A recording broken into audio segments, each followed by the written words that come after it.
चालवणार.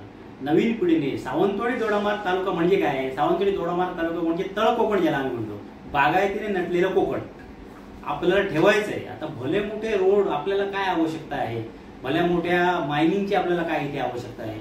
मायनिंग कुठे पण करू शकतो आपण, प्लेन प्लॅटफॉर्मवर तुम्ही कुठेही मायनिंग. आम्ही विकास विरोधी नाही.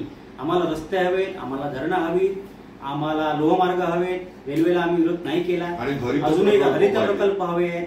तुम्ही माथेरान पाचगणी करा, महाबळेश्वर करा, कुलू मनालीला आपण जातो ते करा, रोहतांग पास सारखं करा.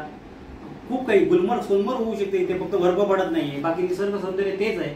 अशा प्रकारचे प्रकल्प आपल्या मिनिस्टर लोकांनी, आता जे नवीन मिनिस्टर आले त्याने आणावेत. आम्ही त्याचं स्वागत करतो. आणि साहेबांनी सांगितलंय, पालकमंत्री साहेबांनी सुद्धा, की आम्ही हरित प्रकल्प आणि पर्यटनाच्या माध्यमातून जिल्ह्याचा विकास साधणार आहोत. आणि तरुण रक्त आहे त्यांना आम्ही विनंती करतो की पर्यटन, ग्रामीण पर्यटन या भागावर साहेबांनी जोर द्यावा. वाईल्ड लाईफ टुरिझम आणावं आणि ह्या भागाचा शाश्वत विकास करावा. जर इथे तुम्ही मोठे मोठे पूर्णपणे 100 ते 150 मीटर रुंदीचे रस्ते जर उभे फाटले वेस्टर्न घाटमधून, पश्चिम घाटातून, तर वाघच नाही, वाघ तर जाईलच, कारण वाघाला अन्न खूप लागतं. जो आता मॅन ॲनिमल कॉन्फ्लिक्ट आम्ही म्हणतोय, म्हणजे वन्यजीव, महत्वाचं म्हणजे गवेरेडे आणि बिबट्या आणि हत्ती यांचा कॉन्फ्लिक्ट एवढा वाढेल. उद्याच्या 5 वर्षात भवितव्यामध्ये पाणी मिळणार नाही. आणि जसे आता हत्ती लोकांना चिरडत आहेत, तसे पट्टेरी वाघ मॅनेटर होऊन खाली येतील. मॅनेटर, आणि एकदा मॅनेटर वाघ आले की त्यांना आवरणं फार कठीण आहे, कारण इथे 22 वाघांचं शेल्टर आहे आणि 52 वाघांचा हा कॉरिडॉर आहे.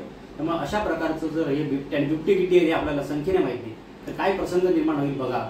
त्यामुळे हे सर्व समाजाचं कर्तव्य आहे, इथून पुढे नवीन भावी पिढीचं सुद्धा, की आपल्या जमिनी विकू नका परप्रांतीयांना.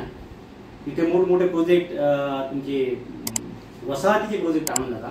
पर्यटन, शेती, बागायती हे उद्योग घेऊन आपलं ज्याला आम्ही तळ कोकण म्हणतोय ते छत्रपती शिवाजी महाराजांचं एक कोकण आहे, ते असं अबाधित राहील असं पुढच्या पिढीने बघावं अशी आमची विनंती आहे. पुढच्या पिढीला, सर्व तरुणांना, अधिक पत्रकार बंधूंना. कारण मायनिंग करून आणि मोठमोठे मार्ग काढून आपला कोकण राहणार नाही.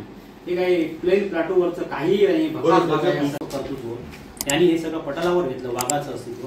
आणि वाईल्ड लाईफ इन्स्टिट्यूट ऑफ इंडियाच्या रिपोर्टमध्ये 52 वाघांचा कॉरिडॉर आहे सिद्ध झालं. म्हणजे फॉरेस्ट डिपार्टमेंट काहीही अभ्यास करत नाही, एन्व्हायरमेंट डिपार्टमेंट स्टेट लेवलचं काही काम करत नाही. याचे पडसाद आहे. सुदैवाने का होईना तुमच्या